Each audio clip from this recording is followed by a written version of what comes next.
All right, we're here at the first video of the day, and we're basically just going to be talking about everything that has to do with the election, that's going around today.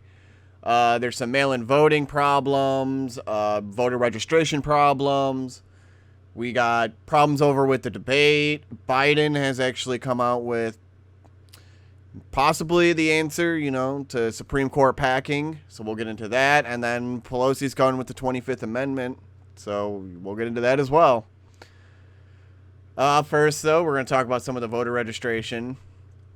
From Daily Caller, judge refuses to extend Florida voter registration deadline after computer meltdown. A U.S. federal judge, Markey Walker, denied a motion Friday morning to extend voter registration in Florida despite a computer malfunction Monday that might have prevented thousands of voters from registering to vote in November.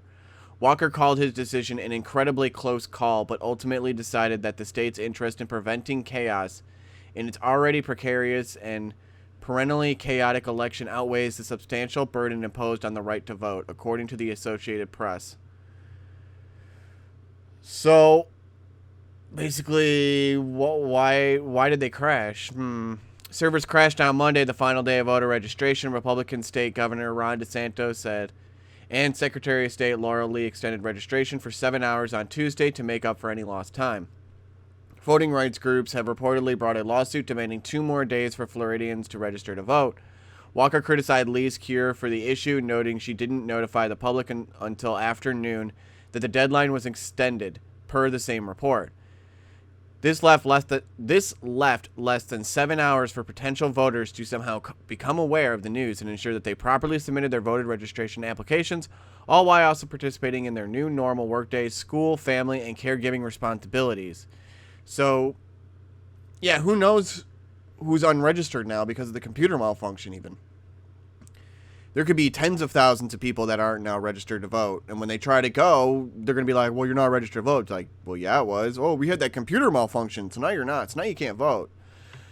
This is just going to cause way more election chaos. This election's already going to be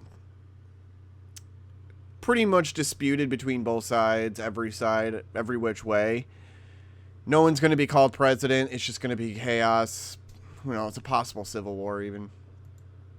We got also in Ohio, federal judge issues scathing decision to allow more ballot drop boxes in Ohio. Scathing.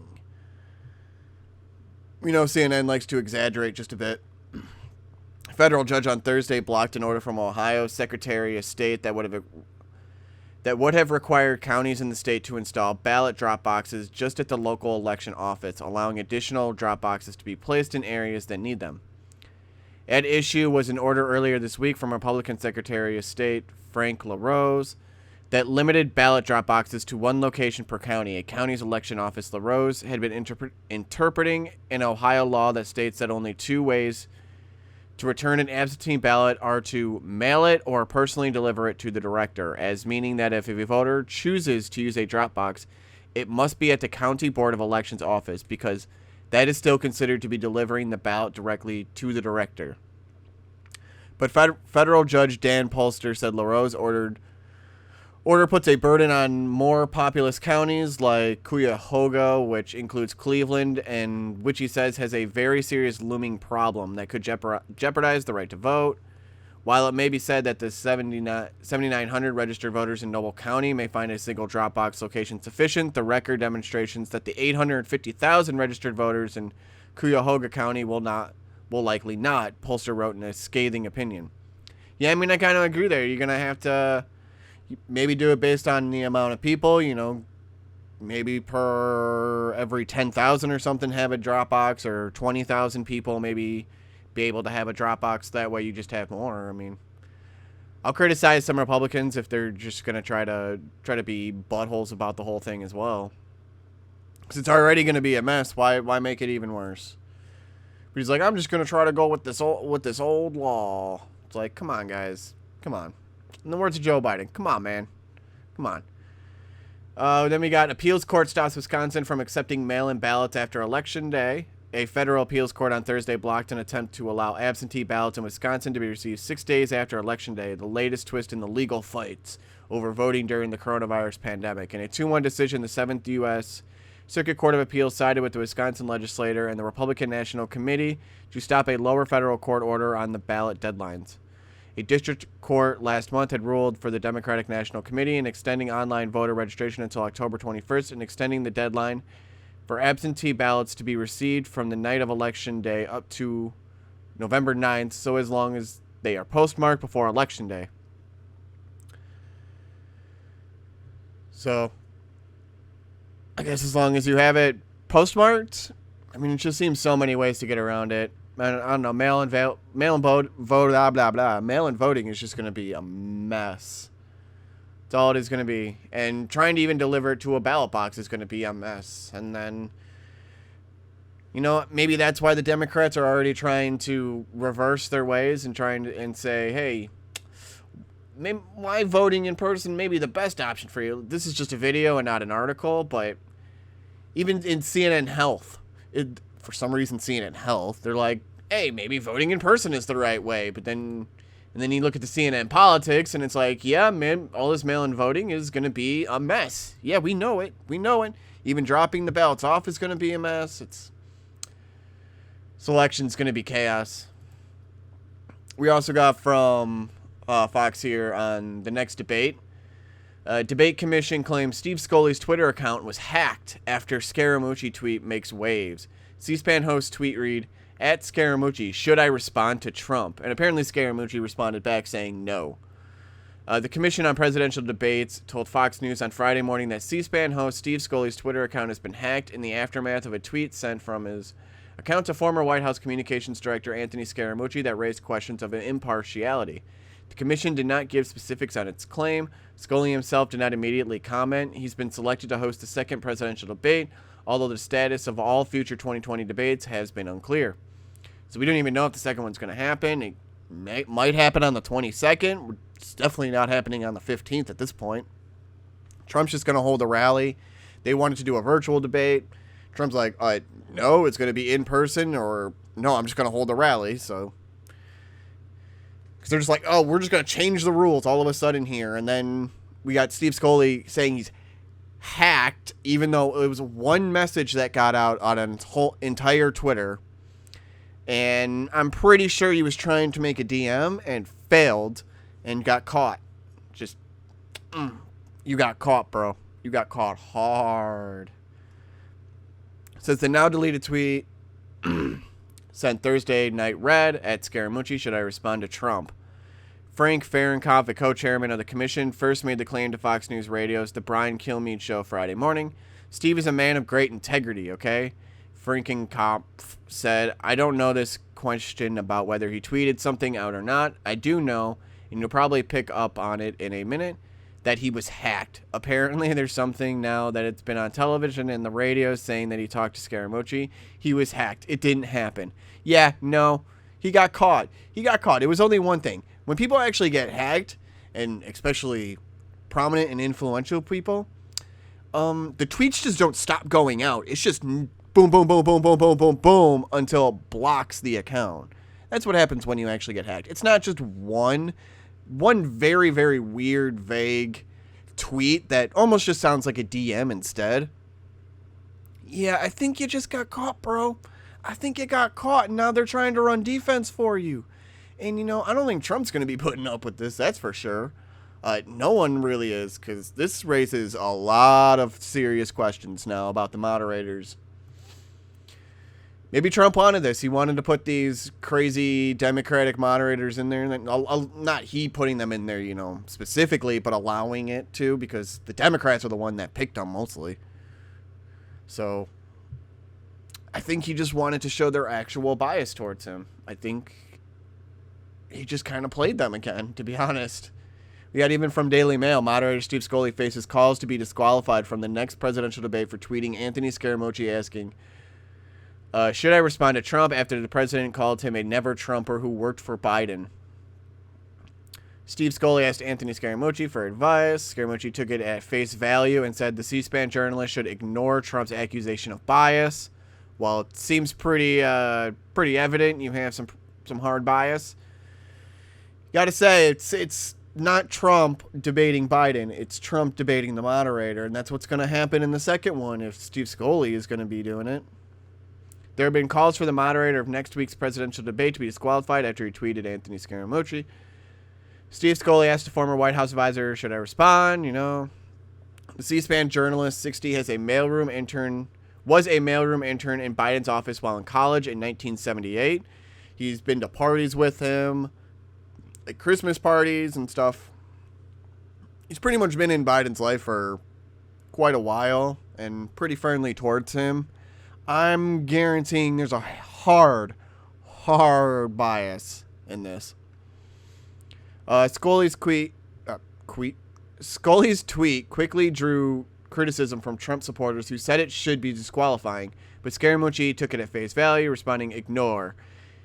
He is having a hard enough time. Some more bad stuff about to go down. Scaramucci, who lost his job as Trump's communications director just after 10 days in 2017, has become a fierce critic of the president and has called for a vote for Joe Biden to save the Republican Party.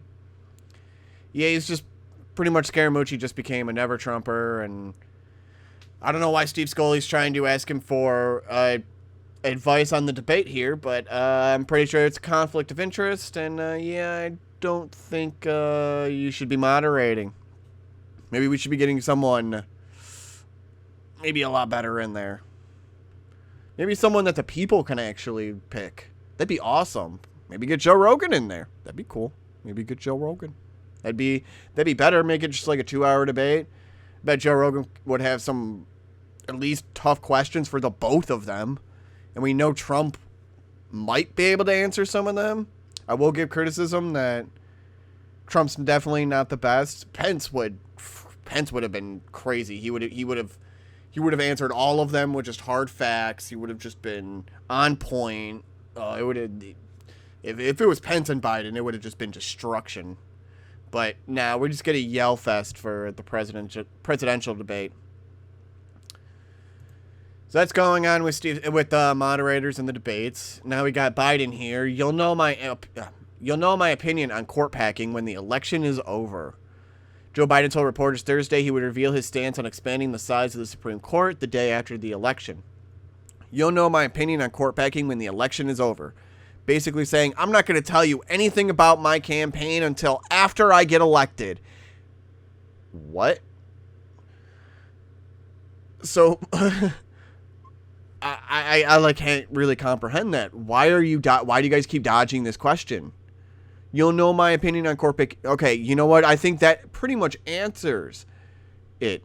I think you're going to pack the courts when you go in to just probably an insane degree. You're going to do all this stuff, and what, you're not going to tell any of it to us before you get into office? Do we just have to take your word for it that you will do good? Ooh. Yeah, I don't think we should be voting for Joe Biden here. Biden has repeatedly dodged on the question of whether he supports expanding the size of the Supreme Court during the first presidential debate. Biden refused to take position on court packing, and so did Kamala Harris. She was asked, 3 times and wouldn't answer? Whatever position I take on that will become the issue, he said. Okay, that's... What, Biden? Come on. You need to give us something here. You're not giving us anything to want us to vote for you. Why would I want to vote for the establishment anyways? I wouldn't. Harris also refused to state a position during the debate with Vice President Mike Pence Wednesday. Biden had earlier in his career opposed expanding the size of the Supreme Court, calling it a bonehead move that would hurt the institution's legitimacy. During this past Democratic primary, Biden said he opposed packing the Supreme Court. We begin to lose any credibility the court has at all, he said in 2019. And the reason we're asking this is because a lot of people, a lot of more highly profiled Democrats are trying to say, we're going to pack the courts. We're going to pack the courts.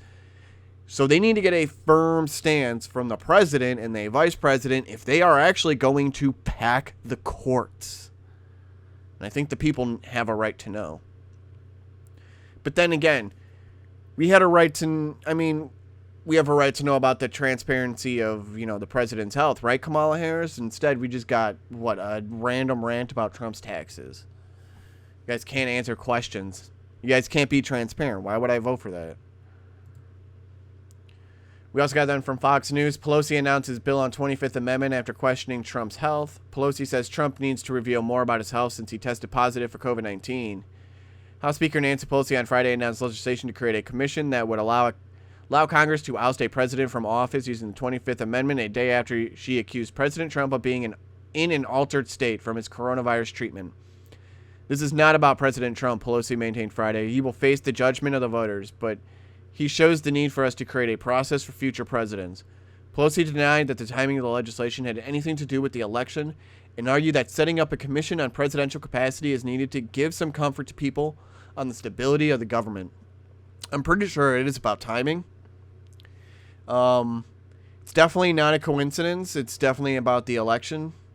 You're just trying to make a power grab here with the 25th Amendment, and boy, I hope Pelosi gets voted out.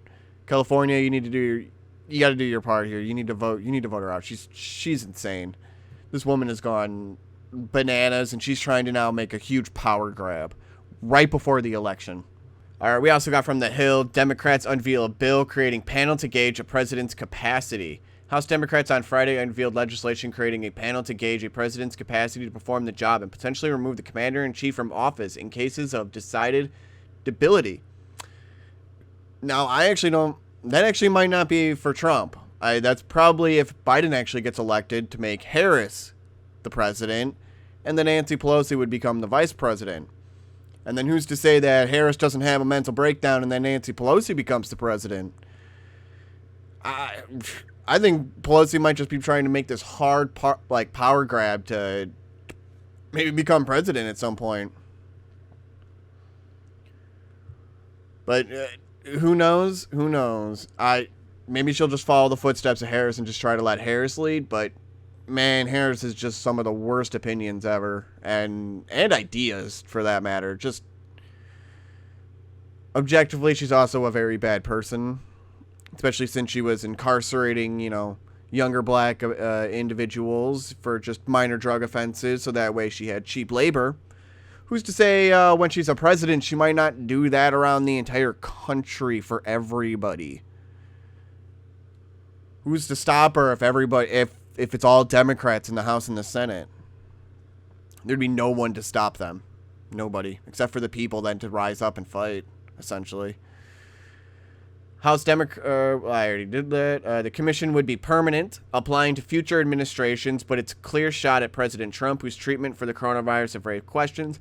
No, they actually, I think that's a lie. I think it's actually to get Biden out of office. They'll be like, oh, he's got dementia, so Harris is now president, Nancy Pelosi vice president. Yeah, let's go on, girl power team. And then they're going to destroy the entire country. Speaker Nancy Pelosi, a sharp critic of the president, has fueled those questions in the days since Trump returned to the White House after 3 nights in the hospital, floating the idea that Trump's drug regimen, which includes a steroid link to mood swings, might be affecting his decision-making. Yeah, this is just... At this point, Hill, I think you're more just trying to say, hey, yeah, this is for Trump, but, if Biden gets elected, we're going to do it to him, too. So don't worry. We don't want any white man in power. And we just want to be in power. And then we're going to enact our own policies that are probably just going to destroy this entire country. I don't know how many times I have to say that. Because look at California. California is probably the worst state to go to at this point. The policies are just insane. Everyone's leaving in droves. Same with New York. They're all leaving in droves.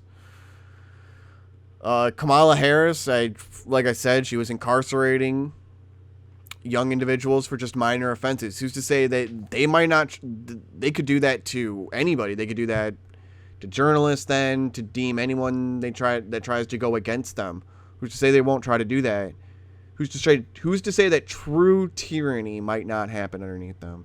Because from some of their policies and some of their own lawmaking, it's been pretty obvious that they don't actually care about the citizens. They care about the power and the money.